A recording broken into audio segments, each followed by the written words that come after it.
the same with Khabib. Yeah. Oh, Khabib didn't fight anybody. No, motherfucker. Yeah. He makes them look like they're fighting me. That's the difference. Look what he did to Justin Gaethje. That's all you need to know. If you say Justin Gaethje's a nobody, you're crazy. You watch that Tony Ferguson fight, Justin Gaethje's a fucking animal. He's a savage. And he just closed that gap. And he ate a lot of leg kicks too, man.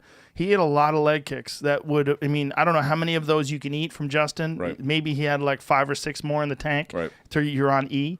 But he closed the gap and then wound up finishing with a triangle off of his back. I mean, god damn. A serious question about this, because I went through it a couple times. So from the moment he got kicked, then he initiates the takedown. So it was a kick. He tried the first round. He did it off a head inside single. Didn't work.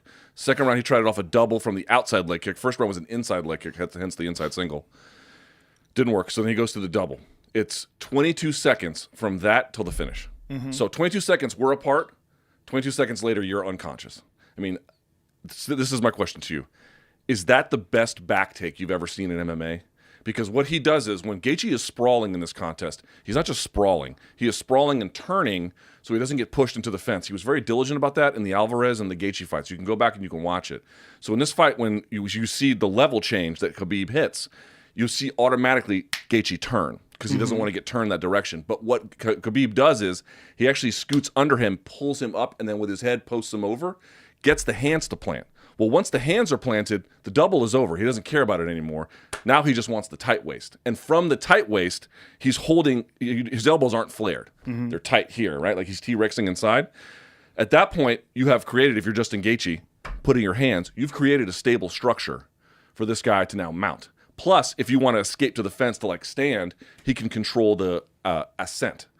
So he goes, double, turns, pushes hands to the mat, forces Gaethje down, and then with his gable grip, then keeps it there and then replaces it with the hooks, and then turns it to a fake, not a real Joe Rogan, a fake head and arm triangle attempt, just so Gaethje gets his elbows away from his body. Then he chair sits to occupy the space, then throws the leg over, and then sits back and takes mercy upon him, as we learned later from Daniel Cormier. Rather than armbar him from his mom's, I'm just going to triangle you because that's the merciful. This guy is out here taking fucking pity on his opponents.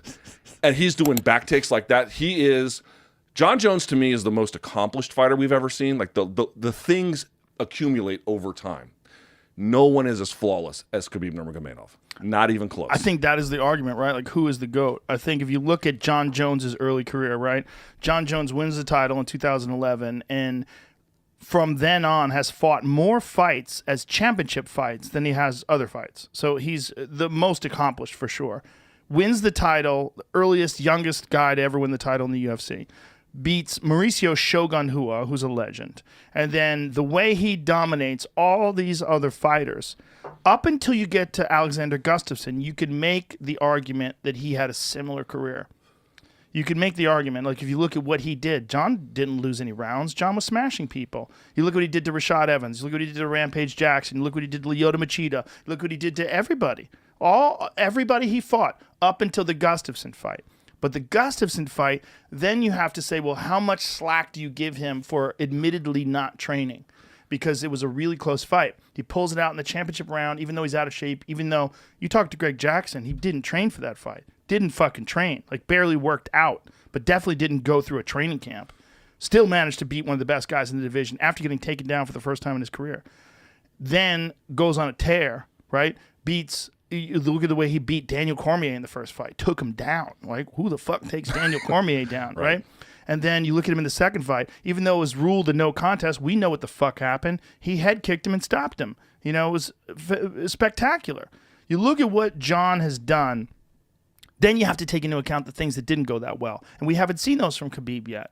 You have to take into account the fight like Thiago Santos, right? That fucker goes to a split decision. You're like, whoa, Dominic Reyes. Dominic Reyes thought he won the fight. Right. You know, real close. Real close fight. So those fights haven't happened with Khabib yet. And we don't know if they ever could. We don't know, right? Like right now, would you see flawless victory after flawless victory? You can maybe make the argument that Khabib lost 2 rounds his entire career. Maybe the second round against Justin. Or first round rather, Justin, maybe first round rather against Justin.